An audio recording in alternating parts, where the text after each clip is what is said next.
Bienvenido una vez más a tu clase de Historia de México, tercer grado. Recuerda que en estas semanas estamos analizando la Revolución Mexicana, proceso histórico que impulsó múltiples transformaciones en el país.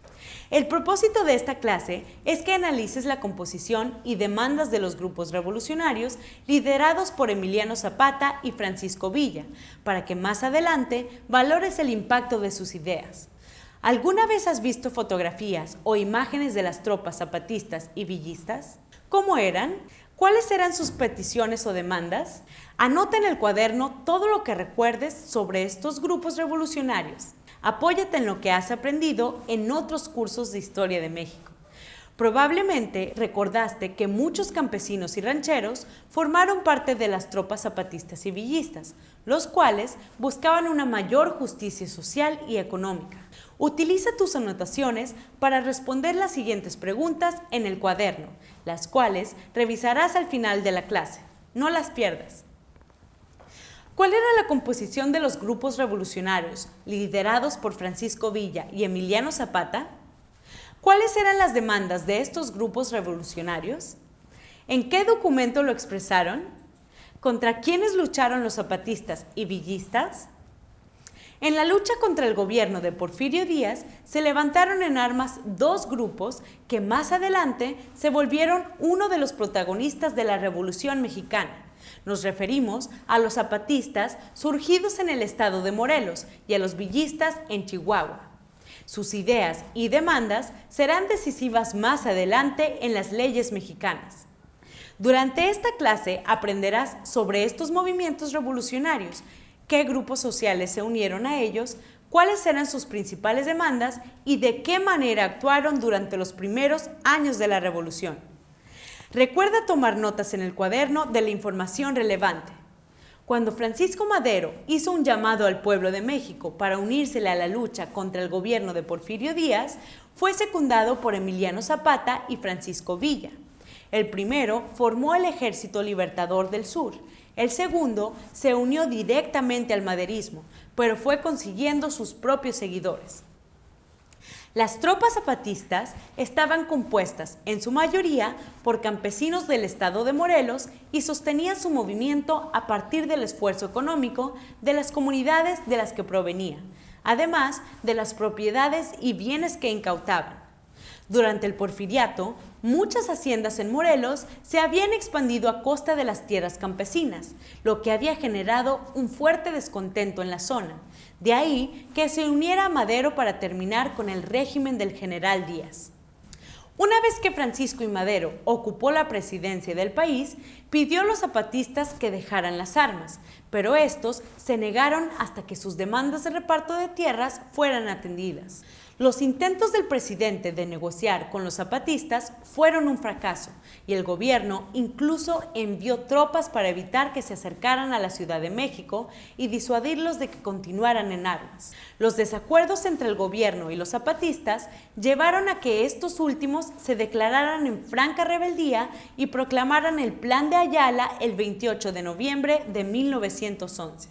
Leamos un fragmento de esta fuente histórica. Los que suscribimos, constituidos en Junta Revolucionaria para sostener y llevar a cabo las promesas que hizo la Revolución de 20 de noviembre de 1910, próximo pasado, declaramos solemnemente. Segundo, se desconoce como jefe de la Revolución al ciudadano Francisco I. Madero y como presidente de la República. Sexto, como parte adicional del plan que invocamos, hacemos constar que los terrenos, montes y aguas que hayan usurpado los hacendados entrarán en posesión de estos bienes inmuebles, desde luego los pueblos o ciudadanos. Analicemos el texto que acabamos de leer. ¿Contra qué gobierno lanzaron su plan los zapatistas? ¿Cuál era la principal demanda de estos movimientos revolucionarios? Anota tus respuestas en el cuaderno. Los zapatistas también pedían que se realizara un reparto de tierras, de tal manera que todos los campesinos pudieran obtener su principal medio de supervivencia.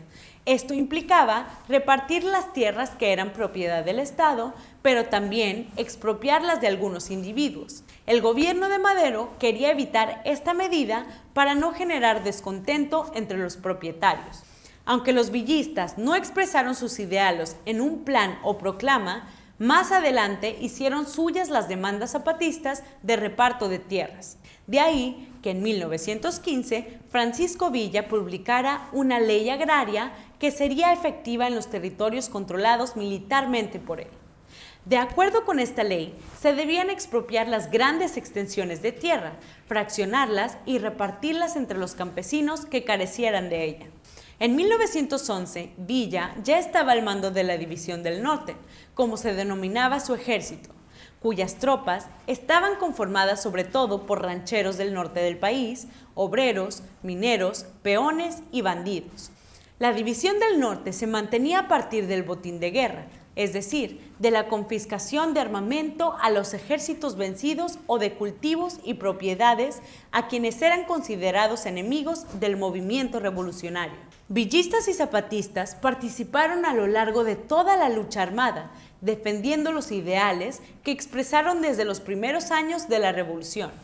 Posteriormente, sus ideas fueron retomadas e incluidas en las leyes mexicanas. Sobre esto aprenderás en próximas clases. ¿Cómo eran los movimientos zapatistas y villistas?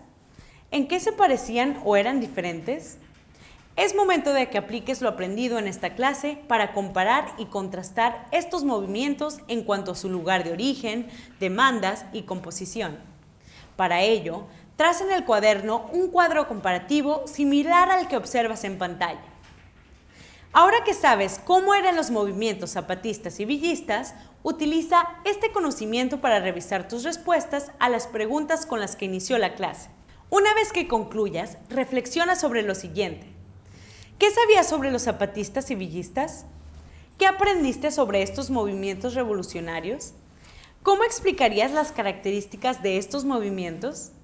Así concluye la clase de hoy. Muchas gracias por estar con nosotros y por el esfuerzo que realizaste. Lo aprendido hoy te será de utilidad para continuar analizando la Revolución Mexicana. Hasta la siguiente clase.